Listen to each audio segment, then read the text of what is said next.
Good evening, and welcome to tonight's Gentle Late-Night Haven. Tonight's story has no dramatic plot twists, no abrupt noises, just warm, everyday moments told at a leisurely pace. You can close your eyes now, find the most comfortable position, lock your phone, place it beside your pillow, and without staring at the screen, simply listen to my voice, slowly relax your body, and slow your breathing. Ready? Our story is about to begin. Summer rain always arrives silently. As I stepped out of the office building after finishing overtime, a fine drizzle began to fall, pattering against my arms with a touch of the night's chill. The streets were nearly deserted. The street lights, filtered through the rain and mist, cast warm yellow glows.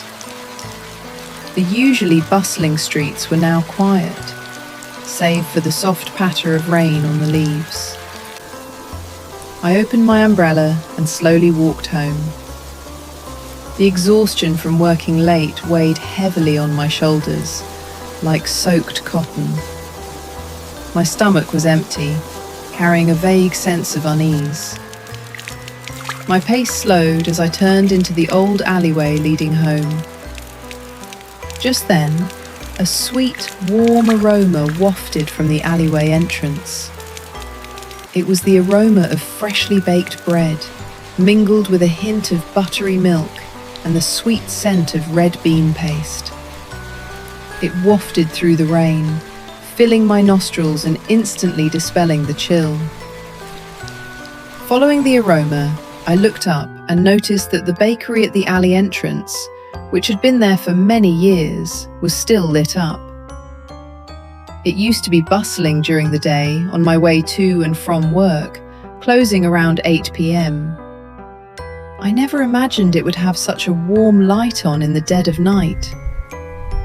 A thin layer of condensation covered the glass door, and the warm light from inside shone through, turning the raindrops at the entrance a gentle gold.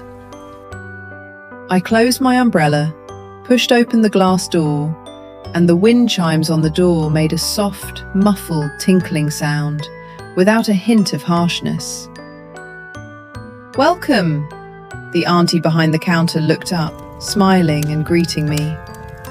Her voice was soft, like freshly steamed cotton candy, without a trace of the weariness of the late night. The shop was quiet, with only the soft, even hum of the oven in the corner, like a gentle kitten purring. I stood before the counter, looking at the remaining bread in the glass display case. Most were soft, sweet breads, freshly baked and still steaming, lying there round and plump, looking very comforting. The auntie wiped her hands and came out from behind the counter, softly saying to me, "I just baked a batch of red bean buns and milk toast. They're still warm. Would you like to try one?" I nodded, ordered a red bean bun and a cup of hot milk. The auntie quickly put the red bean bun into a paper bag.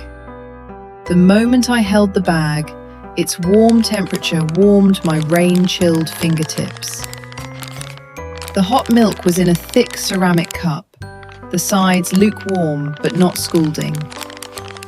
One sip, and the sweet, milky aroma, combined with the warmth, slid down my throat, instantly warming my stomach. I found a seat by the window. The rain was still falling slowly outside, leaving fine streaks on the glass. The shop's lighting was soft and gentle, not glaring. The aroma of bread enveloped the warm, cozy air, enveloping me completely. I took a bite of the red bean bun in my hand. The crust was soft and fluffy, with a hint of buttery fragrance.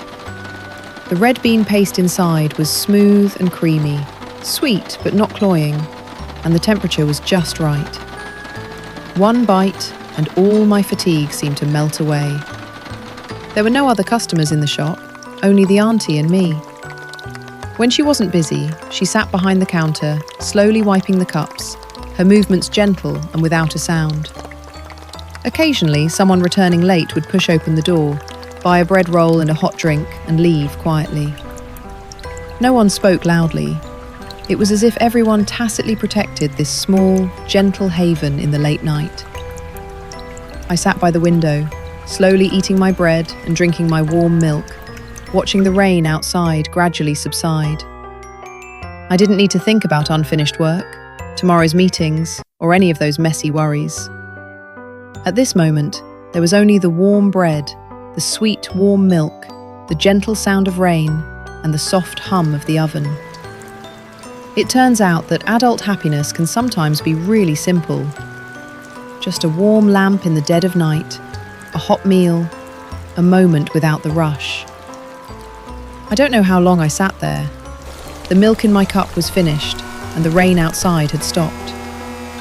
I got up to say goodbye to the auntie, who smiled and handed me a freshly packed small bread roll, saying, "Have this for breakfast tomorrow morning. No need to get up early to buy it." I took the bread roll. It was still warm. I thanked the auntie, opened the door, and walked into the alley. The air after the rain carried the faint scent of grass and earth, and the night breeze had softened. The bread roll in my hand warmed my fingertips. The bread and milk I'd just eaten made my whole body feel cozy, and the weariness in my shoulders seemed to lessen. I walked slowly home, and when I looked back, the warm light of the bakery at the alley entrance was still on, like a small, gentle harbour in the quiet night.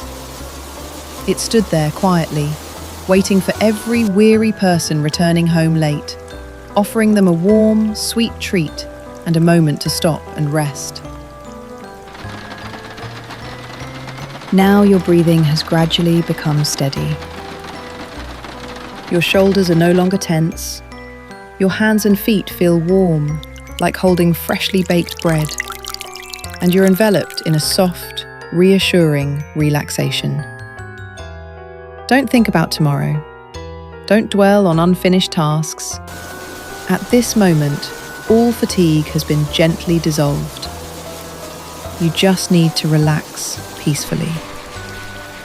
The warm light from the bakery at the alleyway will always be with you.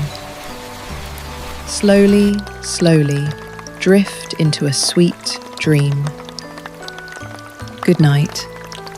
Have a good night's sleep.